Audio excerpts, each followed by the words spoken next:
Shalom, haleluya. Apapun yang terjadi, Yesus Kristus tetap Tuhan di atas segala Tuhan dan Raja di atas segala Raja.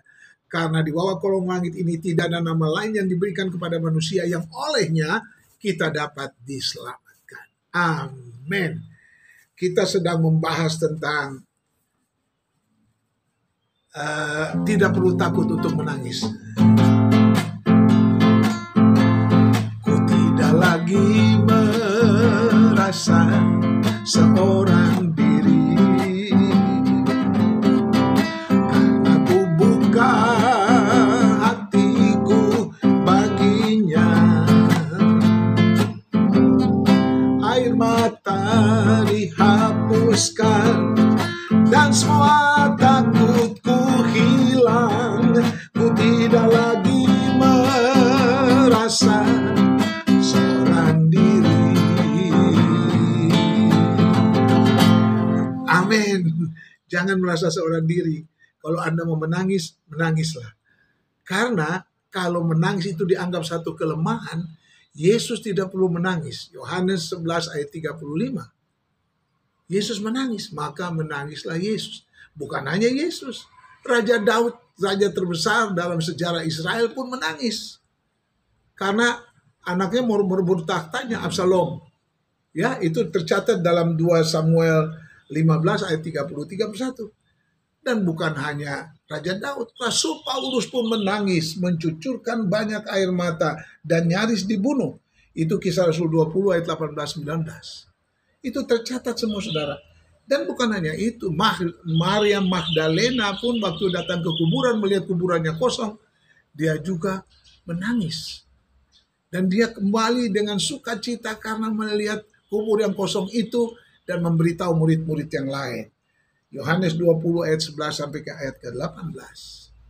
Menurut Dr. Andar Ismail, ada 2 bahkan 3 rangsangan yang menimbulkan air mata. Yang pertama, rangsangan jiwa atau emosi yang berlebihan. Sebaliknya, ketika kita bergembira, yang berlebihan juga bisa berlinang air mata. Kedua, rangsangan ragawi. Kita bisa mencucurkan air mata ketika bola mata kita mengalami iritasi. Ada satu peristiwa di Malang akhir-akhir ini tentang sepak bola kita di Malang yang begitu banyak orang kena semprotan air mata dan mengalami banyak iritasi dan mengerikan sekali dan sudah meninggal cukup banyak. Dan yang ketiga, rangsangan sandiwara. Ada banjir di satu daerah dan pejabat datang menangis dengan terseduh-seduh. Waduh, dia sedih sekali. Padahal yang penyebab banjir ini juga izin dari pejabat-pejabat yang dulu itu kali. Atau dia juga yang mengizinkan tebang pohon, bikin gundul hutan, dan akhirnya ketika hujan turun dengan derasnya, terjadi banjir dan longsor, dan tertimbun orang begitu banyak menderita. Penderitaan pandemi belum selesai, sekarang banjir lagi. Dan begitu banyak korupsi masih merajalela di mana-mana. Mengerikan. Indonesia kalau bukan campur tangan Tuhan, kita berdoa untuk bangsa ini, untuk pemimpin bangsa ini, dan sampai 2024 siapa yang menjadi presiden itu tidak penting, tetapi doa orang benar jika dengan yakin didoakan itu sangat besar kuasanya. Menangislah kalau Anda perlu menangis karena Yesus pun pernah mengalaminya. Di tengah kesepian dan kebimbangan,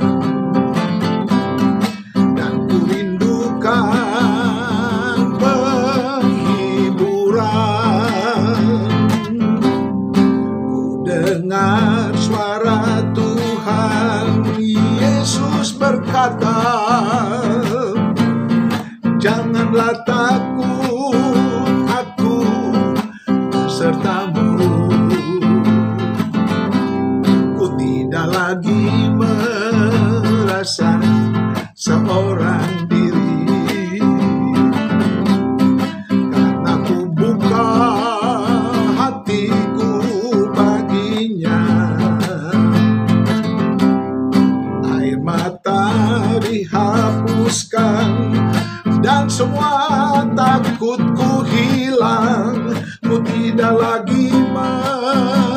merasa seorang diri. Bila kau merindukan teman yang setia,